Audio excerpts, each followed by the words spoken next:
Revue de presse maintenant, bonjour Renaud. Bonjour Joël, bonjour Alix. Bonjour Renaud. Alors, le gouvernement a été dissous hier. Oui, le président de la République a mis fin aux fonctions de l'équipe gouvernementale hier à l'issue du Conseil des ministres. Selon Fraternité Matin, cette décision qui était attendue depuis quelques semaines vient mettre fin à la période d'intérim assurée par Patrick Achi à la tête du gouvernement depuis le décès du Premier ministre Ahmed Bakayoko. Retrouver toutes les décisions de la première rencontre gouvernementale depuis le rappel à Dieu le 10 mars 2021 du chef du gouvernement dans Fraternité Matin de ce jour. Et justement, avec cette disparition, l'ombre du Premier ministre Ahmed Bakayoko a plané sur ce Conseil des ministres. Oui, à la première rencontre gouvernementale après son décès, l'absence du chef du gouvernement s'est fait fortement ressentir. Le chef de l'État a rendu hommage à Ahmed Bakayoko et a indiqué qu'il était comme un fils pour son épouse et lui. Le président de la République a souligné, selon le Patriote, que pour honorer la mémoire du défunt Premier ministre, le dialogue politique qu'il avait entamé avec l'opposition doit être poursuivi.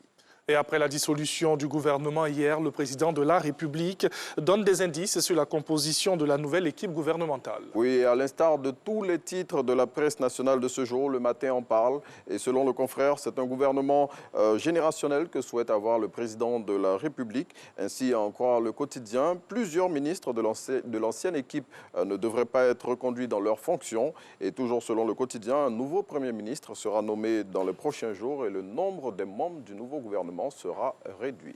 Et justement, pour la formation de ce nouveau gouvernement, les supputations vont bon train. Oui, et l'expression se prête au jeu. Le confrère propose à ce titre un portrait robot des futurs ministres qui vont conduire l'action gouvernementale. Le quotidien note que le futur Premier ministre devra, pour la composition de son équipe, tenir compte de la recommandation majeure du président de la République qui souhaite un changement générationnel. La composition du futur gouvernement, on en parle toujours, l'attente risque d'être éprouvante pour certains. C'est ce qu'indique l'intelligent d'Abidjan. Selon le confrère, le nouveau Premier ministre qui sera nommé le 1er avril, sauf changement de dernière minute, devra composer son équipe en tenant compte du verrou fixé par le chef de l'État qui est celui du changement générationnel.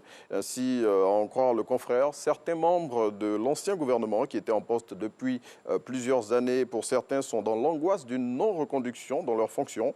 Et à l'inverse, l'intelligent d'Abidjan révèle que les cadres de toutes les formations politiques nationales et certaines personnes de la société civile disent avoir des motifs d'espoir de participer à la nouvelle équipe gouvernementale en raison de la réforme profonde que souhaite le chef de l'État. Alia Jekta S, les célébrations du 75e anniversaire du PDCI démarrent bientôt. Oui, au cours de ces activités, les militants du parti vont célébrer Henri Konan Bédié et à en croire le Nouveau Réveil qui cite Maurice Kakou Gikawe, secrétaire exécutif en chef du parti. Tous les fils et filles du PDCI vont honorer le président du parti pour tous les sacrifices qu'il a consentis depuis qu'il est à la tête pour conserver l'héritage laissé par Félix Houphouët-Boigny, son fondateur. Et selon le journal proche du PDCI, les festivités démarrent le 9 avril pour être en parfait accord avec la date de création du parti septuagénaire qui a eu lieu le 9 avril 1946. Et dans cette revue de presse, retournons en 2010 et évoquons maintenant les crimes commis à l'ouest de la Côte d'Ivoire pendant la crise post-électorale. Eh bien, le procès s'est ouvert hier. Oui, et le principal accusé était à la barre. Amadé Oueremi, c'est de lui qu'il s'agit, a indiqué devant le juge qu'il parlerait et dirait tout, peu importe ce qu'il adviendrait de lui.